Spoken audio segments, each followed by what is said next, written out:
perched high above the North Sea, shaped by conquest, torn by war, and soaked in centuries of blood. Its broken towers and windswept battlements have witnessed the rise and fall of kings, but not all who came here left, and some, so they say, never truly died.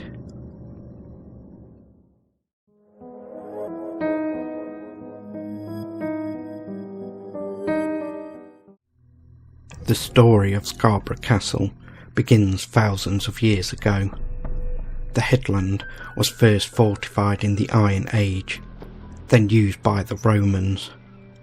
Vikings raided the settlement here in the 10th century, but it was King Henry II who built the first true fortress in the 1150s.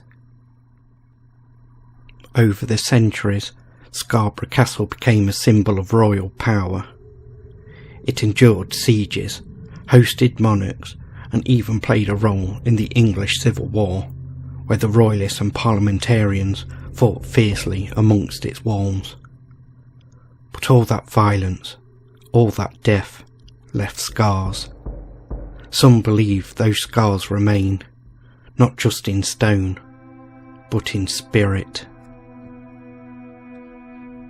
One of the most terrifying spirits said to haunt Scarborough Castle is known only as the Headless Man.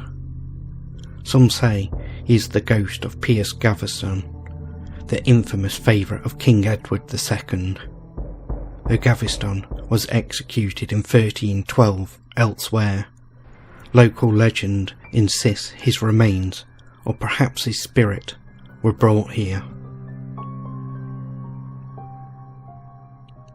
According to accounts stretching back over 100 years, a tall, cloaked figure without a head is seen pacing around the castle grounds. He appears mostly near the cliffs, silent, brooding, and dangerous. Several visitors claim they've been pushed from behind while walking near the edge, only to turn around and find no one there. One eyewitness states, "I was walking near the edge with my dog. There was a sudden gust. I stumbled, and I swear I felt hands on my back. I turned. Nothing. My dog was growling. We left right after." Historians have long debated the connection, but locals are certain the Headless Man walks here, and he is not at rest. Another enduring legend is that of the Lady in Red, sometimes called Lydia Bell. She appears as a young woman in a flowing red or pink dress, often seen near the high windows of the keep, or walking solemnly along the curtain walls. Visitors have described seeing her fall from a tower window, only for her to disappear before she hits the ground. One eyewitness posted to Reddit, "She just dropped. I saw her clearly. Long dress, pale. I ran to the spot. And nothing. No one. Not even a footprint." The story goes that Lydia Bell was a young girl who lived nearby in the early 1800s. After suffering heartbreak, or possibly a violent death, her spirit returned to the castle, where she had once walked with her lover. Some say she weeps for her lost love. Others say she pushes visitors, jealous or enraged. What is certain is that she is still seen regularly.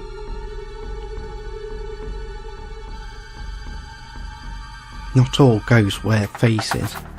Many visitors to Scarborough Castle have reported encountering a thick black mist. It moves fast, appears without warning, and brings an unnatural cold. At a summer concert held near the castle, one attendee noticed a man standing alone, completely still, for nearly 10 minutes. When she looked back, he was gone. A black mist lingered where he had stood. This second-hand account. The air went thick. I couldn't breathe properly, and then it passed, but it didn't stay. Some researchers believe this is a residual haunting, a leftover fragment of trauma replaying again and again.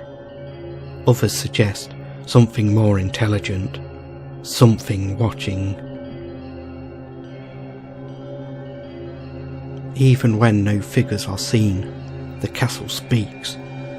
Tour guides and night security staff report hearing footsteps, laughter and whispers, especially from the dungeon areas and towers. One staff member shared this chilling experience.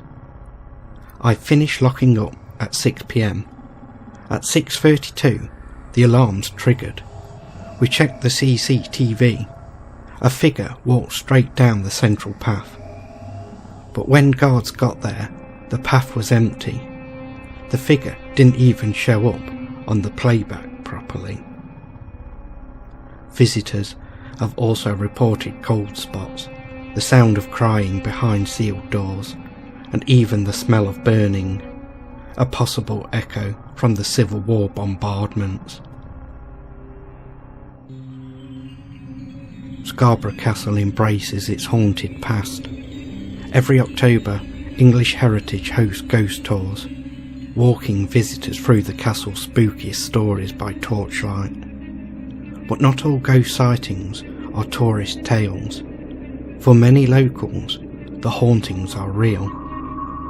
Some refuse to visit after dark, others avoid certain corners of the site altogether, especially the old well, the gatehouse and the collapsed East Tower. One local told a newspaper, "We don't talk about it much, but the castle's got something in it, something that doesn't want to be disturbed." Scarborough Castle is more than a ruin.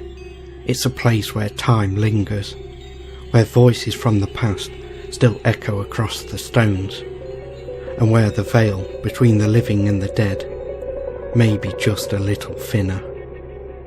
So if you do visit, stay alert, stay on the path, and if you hear something behind you, don't look back.